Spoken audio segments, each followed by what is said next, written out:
Hello everyone and welcome to this video. बहुत ही important video है। जैम का एग्जाम तो अब खत्म हो चुका है, ठीक है। आपका एग्जाम अच्छा गया, खराब गया, जैसा भी गया, लेकिन अब वो हो चुका है। अब आगे जो जो अपॉर्चुनिटीज आ रही है अब हम उसकी बातें कर रहे हैं। रिसेंटली मैंने एक वीडियो डाला भी था इंडियन स्टैटिस्टिकल इंस्टीट्यूट का जो एप्लीकेशन फॉर्म आया है, तो आप लोग उसको भी जाके एक बार देख सकते हो। अभी आज हम बात करने वाले हैं चेन्नई मैथमेटिकल इंस्टीट्यूट के बारे में, जिसका एप्लीकेशन फॉर्म जो है वो देख सकते हैं आप कि यहाँ पे लिखा है कि 1 मार्च को आने वाला है, ठीक है। एंट्रेंस एग्जाम का डेट है 7 मई, तो अभी आपके पास अराउंड 2.5 महीने का टाइम है। तो अगर आपने अभी तक जैम की पढ़ाई की थी, जितनी भी की थी, उसमें से ही थोड़ा सा एडअप, थोड़ा सा निकालो, थोड़ा सा एक्स्ट्रा पढ़ाई करो, तो आपका सीएमआई का प्रिपरेशन अच्छे से हो जाएगा, ठीक है। तो 1 मार्च को एप्लीकेशन फॉर्म आएगा और 9 अप्रैल तक एप्लीकेशन फॉर्म रहेगा। 30 अप्रैल को एडमिट कार्ड आएगा। 7 मई को आपका एग्जाम है, और 7 मई का एग्जाम होता है तो आपका जो रिजल्ट अराउंड 1 महीने के अंदर आ जाता है, ठीक है। उसके बाद आपका इंटरव्यू होता है, इंटरव्यू के बाद आपका एडमिशन होता है। तो ये एक टफ कंपटीशन वाला एग्जाम है, ठीक है, क्योंकि यहाँ पे आपको इंटरव्यू भी देना पड़ता है। और इसके जो एग्जाम होते हैं वो ऑब्जेक्टिव और सब्जेक्टिव दोनों होते हैं। जैसे आईआईटी जैम में तो हमें सिर्फ सॉल्व करके कैसे भी करके आंसर निकालना होता है, बट यहाँ पे एमसीक्यूज, एमएसक्यूज और सब्जेक्टिव क्वेश्चन सारे के सारे मिक्स होते हैं, ठीक है। तो ये जो अभी एग्जाम होने वाले हैं वो बीएससी, एमएससी, पीएचडी सबके लिए होने वाले हैं। बट फिलहाल हम जो बच्चे बीएससी से एमएससी में जा रहे हैं उनकी बात करते हैं, और जो एमएससी से पीएचडी में जाने वाले हैं उनकी भी बात अपन कर लेते हैं। तो जैसे कि हम यहाँ पे देख सकते हैं एंट्रेंस एग्जाम एंड सिलेबस के बारे में, जब यहाँ पे अगर मैं क्लिक करूंगा तो देखो हमें क्या दिखेगा। अगर हम एमएससी और पीएचडी मैथमेटिक्स में बारे में याद है, देखो क्या होता है ना कि एमएससी जिसको करना है और पीएचडी जिसको करना है उनका क्वेश्चन पेपर सेम रहेगा, बट सिर्फ कट ऑफ का थोड़ा सा डिफरेंस आता है ऊपर नीचे, ठीक है। तो जैसे कि अगर हम यहाँ पे आते हैं तो यहाँ पे लिखा है अबाउट ट्रेडिंग मटेरियल। तो यहाँ पे एक सिलेबस है और रीडिंग मटेरियल है। The syllabus include topics for PhD entrance too and so contains material which may often to be found only in MSc courses and not in BSc courses in the country. Our policy generally has been to have a common question paper for MSc and PhD level, but the separate cut off, तो खाली cut off का difference होता है।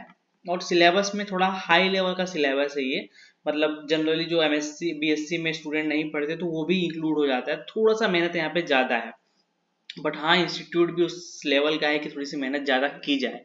तो जैसे syllabus हम देख सकते हैं, सबसे पहला है अलजेब्रा। अलजेब्रा में आपका दोनों आता है, group theory and linear algebra, दोनों है यहाँ पे। तो आप ए देख सकते हो और बी भी देख सकते हो, ठीक है। तो दोनों को मिला के यहाँ पे अलजेब्रा नाम दिया गया है। बुक का रेफरेंस भी दिया गया है, इन 4 बुक का रेफरेंस आप ले सकते हो। अब यहाँ पे रेफरेंस बुक पढ़ने जरूरी इसलिए है बिकॉज इस एग्जाम में सब्जेक्टिव क्वेश्चंस भी आते हैं, तो उनको सॉल्व करने के लिए हमें ये पता होना चाहिए कि प्रूफ कैसे कैसे हुआ है, ताकि हम वहां पे प्रूफ्स को कर सकें, राइट।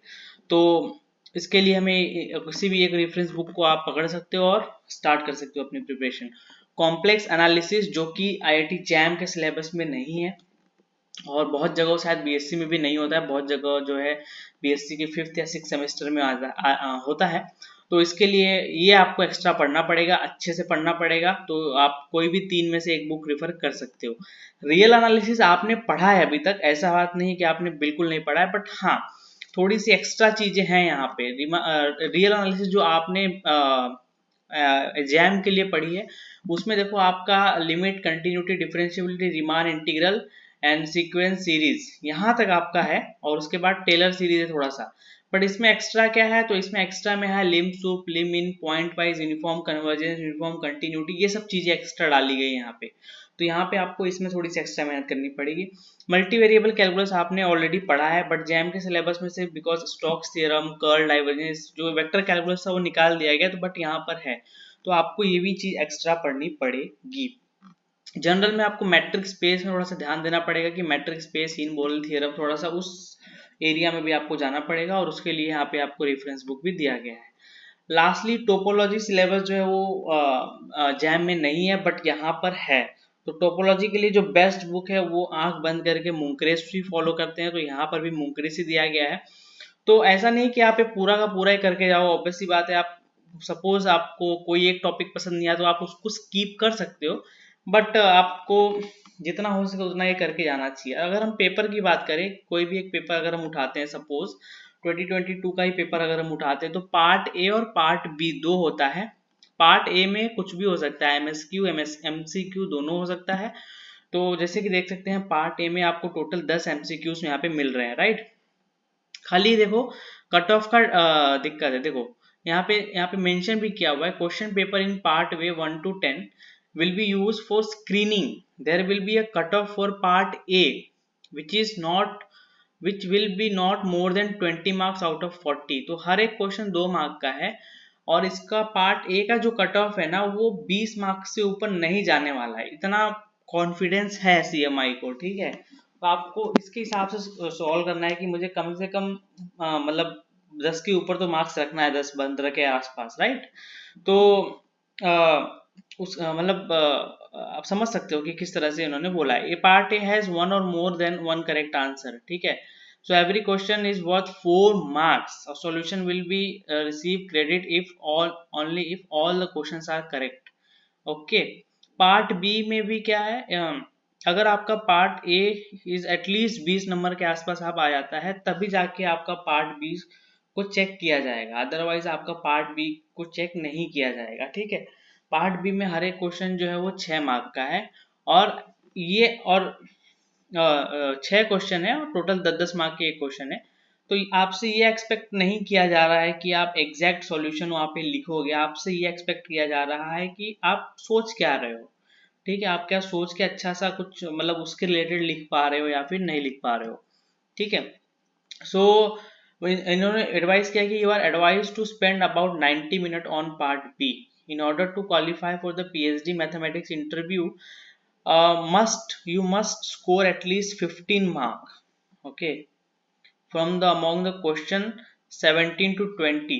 तो PhD जिनको करना है उनके लिए क्वेश्चन नंबर 17 से 20 तक में इन 4 क्वेश्चंस में से आपको कम से कम 15 मार्क्स तो लेके आने ही है। तो मैं आपको एक बार पार्ट बी दिखा देता हूँ कैसा दिखता है। तो पार्ट बी आप देख सकते हो, सॉल्यूशन आपको यहाँ पे प्रॉपर लिखना पड़ता है, राइट।